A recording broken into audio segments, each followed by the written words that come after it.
Are you ready to take your construction business to the next level? With so many strategies out there, it can be overwhelming to figure out where to start. But don't worry, we got you covered. Today, we're diving into the top 25 strategies that successful companies are using to grow and thrive in a competitive market.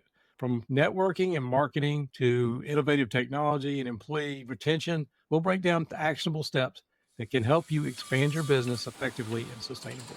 This is the Contractor Success Forum. I'm Wade Carpenter with Carpenter Company CPAs. And with me is my co-host, Stephen Brown with McDaniel Whitley Bonding and Insurance. Stephen, you've worked with countless contractors over the years.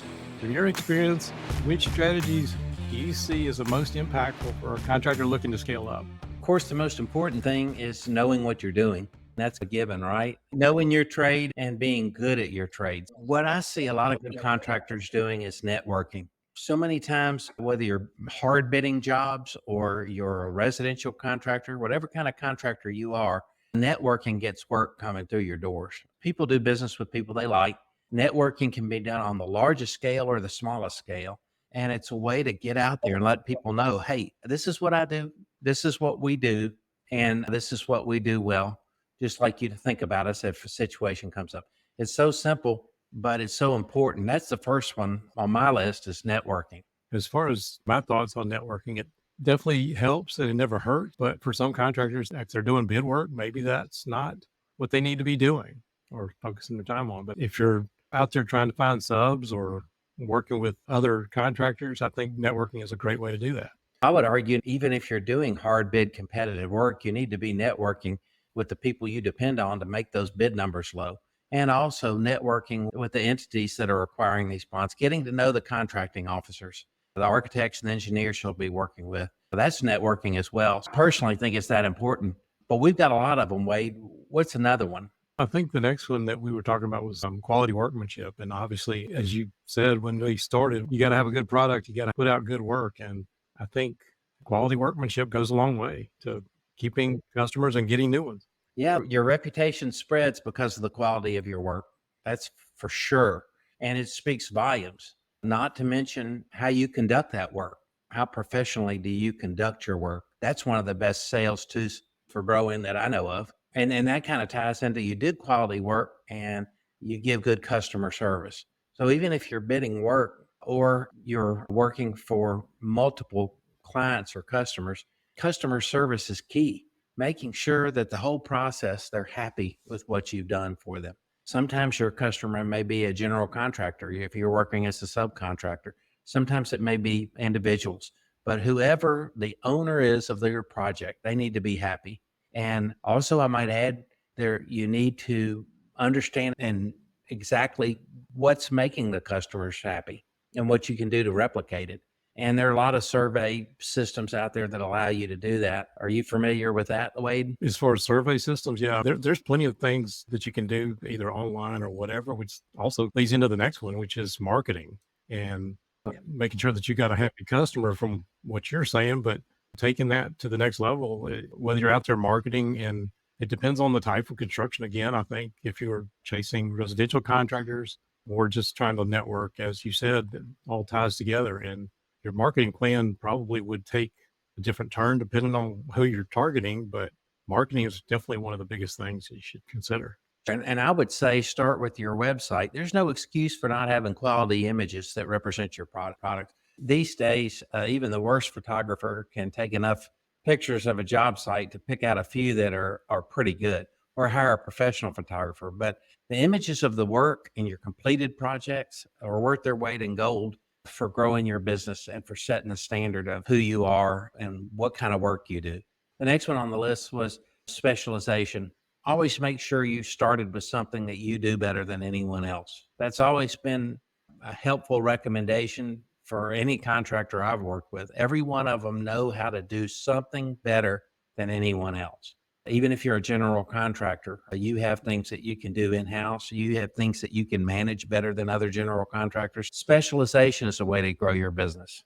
I absolutely agree. And definitely, as far as the niche market, me going straight down the construction market, and that's all we do, that differentiates us from a lot of other CPA firms. It's the same way with contractors. If you got something that you get really good at, a lot of people are afraid to go narrow and they're afraid they're going to lose out on business. But a lot of times it leads to better quality work. And I'm always reminded of the thought of, say, that a doctor that specializes. You got a general practitioner that spends years paying back their student loans versus a specialist that does something really good, that's making a really good living because they do something very specialized that nobody can do. And a lot of people are afraid to chase that, and they get pigeonholed in doing the same type of job year after year, and they make lower profits. So I think specialization is a great. Expanding your services, what you can do for your clients and what you can do for future clients. We've had different podcasts on this subject, and basically on the growing pains and the learning curve of branching out and expanding into different areas. But sometimes there's just a natural expansion that comes with the work that you do. And you see it and you know what it is better than anyone else. But that's how people grow their construction business, by expanding their services. Another key element, Wade, and a lot of what we had on the list were having to do with employees, hiring the best, retaining the best, providing training and development for those employees. That was such an important issue to me because honestly, if you have your niche, if you have the ability to grow, if you've got a little bit of cash in your company, it's the time to find the very best people, to just let them go, let them work. You're their coach. You're not a micromanager. You want to hire someone when you're interviewing them that you ask them questions about problem solving skills and how they would react to this situation and that situation. You want someone that you get along with. They do not have to have your exact personality. Sometimes it's better if they don't, but you respect their abilities and you know what they can do, and you support them and you keep them engaged and you keep them interested in staying with your company. So we have a lot of podcasts on that as well, don't we, Wade? Absolutely. And I'm thinking how so many of these are so intertwined. We talked about the expanding services, and there's a point where that gets too much, but absolutely the training and development of getting good people also flows into some of the recent episodes we've done on AI, automation, that kind of stuff, investing in technology. We want to have the best people we can, but if we can streamline our operations or take out things that are busy work, can we invest in technology that will save us time, save us money? Those kind of things, I think, are some of the things that contractors sometimes shy away from. Sure. Absolutely. And as you're growing and you're changing, your ability to adapt technology. And one of the keys we found in all of our podcasts on technology, Wade, have been those that are used to the technology and those that aren't used to the technology need to be convinced that it works and need to stick with it. At some point, you may want to cut your losses. You chose the wrong software or vendor. That's not the end of the world. But then again, networking, not just with potential clients, but other people in the trades, they can be such a huge source of information for you. Absolutely. Finding somebody in your trade that uses technology that works goes a long way, because a lot of people get fooled by what technology a software salesperson might be pushing for them. Yeah, that's right. Beware of that. Word of mouth from other contractors is so much better than what a salesperson is pitching to you, for sure. The next one I think we were just talking about right before we started this podcast was strategic partnerships, joint ventures. And that's something I've talked about many times over the years, that it can be a great way to grow a company and get into work that, we've got a podcast on forming joint ventures. If you don't know about joint ventures, the strategic partnerships are not just about joint venturing, but it's about helping other folks in the trade that you respect finish their work, to do their work.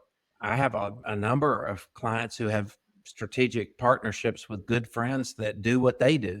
And basically, it's not just a continuity issue. If something happens to me, will you finish the job?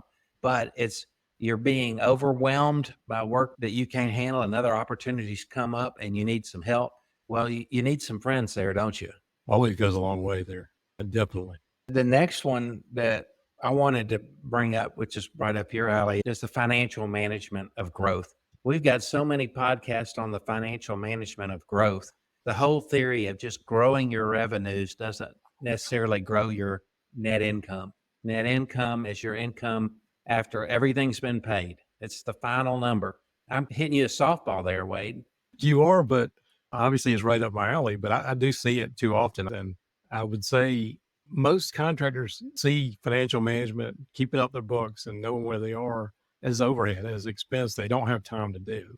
They just have to do it because the IRS says they got to do a tax return. But you and I both have seen the ones that really understand their finances, are on top of it, tend to be more successful. than those that don't. And actually, I remember a study many years ago that said that contractors that got regular monthly financial statements made 2 to 3 times more than contractors that didn't. I totally believe that. You've got to know where you are in order to know where you're going. So the biggest part of growth is knowing where you are and how you're going to finance that growth. Growing costs money. Hiring employees until the work comes through costs money. Implementing technology costs money. Buying equipment costs money. Overhead support folks and systems costs money. Yeah, how to grow your construction business involves all of these. And it's just, I guess it's nice. I put out 25, Wade, but when you really think about it, so many of them tie together, and our listeners can access these 25. We'll have them posted where you can get a copy of that. And I was hoping to end this podcast on the next one, which is just absolutely continuous improvement. That's your mindset. If you're growing continuously, improve. And why that's so important is you are pushing your organization and you're not just sitting back and resting on your laurels. You're pushing things forward. Things change. You have to be ready for that. And continuous improvement helps you adapt to that change that comes as you grow. Wade, your thoughts on that? I know we recently did one on lean construction, and that's all baked into those thoughts of continuous improvement. And the fact that technology changes, everything changes. And if you stay doing it the way you did 20 years ago, you're going to be falling behind. I know we had a podcast talking about the technology that's in like grading dirt work, moving that kind of stuff with GPS. It's amazing what some of this stuff can do. And not just the technology improving, but also the systems. You could write a procedure today, but it could be outdated in 6 months because something's changed, or the way the world works, the way regulation works. A lot of these things change and you have to do things differently. So I absolutely agree that continuously adapt and improve is one of the key things that I see that contractors need to do to continue building success in their business. But you also had a lot of other things on this list that I didn't know. I was trying to group everything. You can't leave out the topic of growth regarding risk management, assessing the risk. And assessing risk is what contractors do for a living. It's what I do for a living in insurance and bonding. You're assessing the risk. You're also managing the safety of the project and everything else that's involved with that growth. Yeah, Wade, there's so many moving parts to it. And for the sake of time, I just wanted to hit on the key parts. And I'd like to hear back from our listeners about what they've done to help them grow. We can share. Well, as you said, a lot of these things they're intertwined. One plays into another. One of the ones that we had talked about was like financial management and the pricing. And one of the things on the list was competitive pricing. What I would say is finding out what you can afford to do your jobs for, really understanding what your overhead is. And that all goes back to the financial management and knowing if you're pricing properly and pricing for profit as well as cash flow. That's one of the things I preach is pricing your jobs for cash flow so that you are covering not just profit and loss overhead, but your cash flow overhead. Yeah, that's so huge, Wade. And I thought that category tied into the financial management part of it, but you're so exactly right. Know what your costs are so you can know what your profit is as you grow, and understand that it's going to take money to grow. It's going to take more effort on your part, but the more you grow, the better you set up your system to grow. I think the happier you'll be. If any listeners have got any thoughts or feedback on today's discussion, we're always happy to answer questions or hear topics you'd like to cover in upcoming episodes. Drop them in the comments below, and thank you for listening to the Contractor Success Forum. For more information, visit contractorsuccessforum.com. Check out Carpenter CPA's YouTube channel or profitfirstconstruction.com. If you enjoyed this episode, please share and subscribe and follow us every week, and we will look forward to seeing you on our next show.